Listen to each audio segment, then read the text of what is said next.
Hello friends, ಎಲ್ಲರಿಗೂ ನಮಸ್ಕಾರ. ಲಕ್ಷ್ಮೀ ಪಾಕಶಾಲೆ ಕಾರ್ಯಕ್ರಮಕ್ಕೆ ಸ್ವಾಗತ. ಇವತ್ತಿನ ದಿನ ನಾನು ತುಂಬ ಸಿಂಪಲ್ಲಾಗಿ ಬೆಳಗ್ಗೆಗೆ ನಾಷ್ಟಾ ಅಥವಾ ನೈಟ್ಗೆ ರಾತ್ರಿ ಉಳಿದಿರುವ ರೈಸ್ನು ಕೂಡ ಈ ಥರ ಮಾಡ್ಕೊಳ್ಬೋದು. ನಾವು ಓಂಕಾಳು ರೈಸ್ ಅಥವಾ ಅಜ್ವಾನ್ ರೈಸ್ ಮಾಡ್ಕೊಳ್ಳೋದು ಯಾವ ಥರ ಅಂತ ತೋರಿಸ್ಕೊಡ್ತಾ ಇದ್ದೀನಿ. ತುಂಬ ಚೆನ್ನಾಗಿರುತ್ತೆ, ಟೇಸ್ಟ್ ತುಂಬ ಈಸಿಯಾಗಿ ನಾವು ಈ ರೈಸ್ನ ಪ್ರಿಪೇರ್ ಮಾಡ್ಕೊಳ್ಬಹುದು. ಲಂಚ್ ಬಾಕ್ಸ್ಗೂ ಕೂಡ ತುಂಬ ಚೆನ್ನಾಗಿರುತ್ತೆ. ಬನ್ನಿ ಹಾಗಿದ್ರೆ ರುಚಿಕರವಾದಂತಹ ಓಂಕಾಳು ರೈಸ್ ಮಾಡೋದು ಯಾವ ಥರ ಅಂತ ನೋಡೋಣ.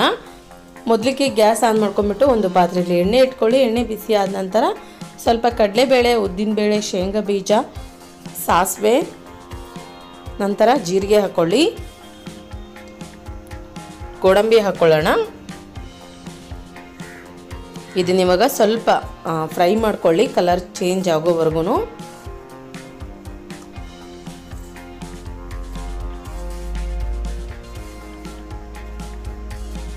ಅದಾದ ನಂತರ ಹಸಿ ಮೆಣಸಿನ್ಕಾಯಿ ಹಾಕ್ಕೊಳ್ಳೋಣ.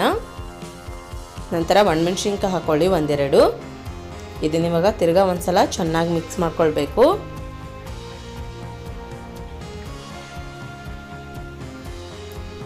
ನಂತರ ಫ್ರೆಂಡ್ಸ್, ಇದಕ್ಕೆ ಇವಾಗ ನಾನಿಲ್ಲಿ ಓಂಕಾಳು ಹಾಕ್ತಾ ಇದ್ದೀನಿ, ಅಜ್ವಾನ್.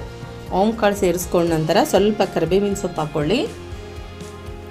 ಇದನ್ನ ಇವಾಗ ತಿರ್ಗಾ ಒಂದ್ಸಲ ಚೆನ್ನಾಗಿ ಮಿಕ್ಸ್ ಮಾಡ್ಕೊಳ್ಳೋಣ.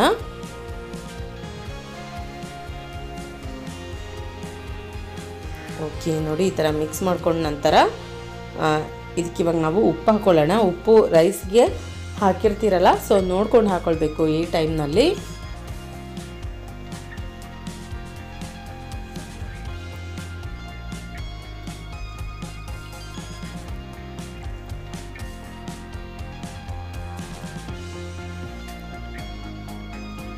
ಇವಾಗ ರೆಡಿ ಮಾಡಿದಂತಹ ಗೊಜ್ಜಿಗೆ ನಾವು ರೆಡಿ ಮಾಡಿಟ್ಟಿರುವಂತಹ ರೈಸ್ ಹಾಕ್ಕೊಳ್ಳೋಣ. ನಾನಿಲ್ಲಿ 1 ಕಪ್ನಷ್ಟು ಸೋನಾ ಮಸೂರಿ ರೈಸ್ ಹಾಕ್ತಾ ಇದ್ದೀನಿ.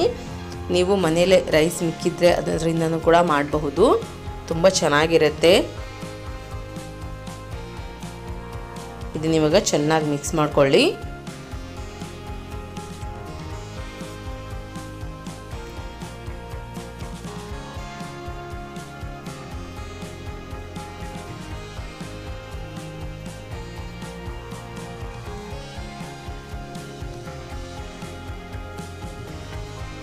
ಟೇಸ್ಟಲ್ಲಿ ಬಂದುಬಿಟ್ಟು ಜೀರಾ ರೈಸ್ ಟೇಸ್ಟೇ ಕೊಡುತ್ತೆ.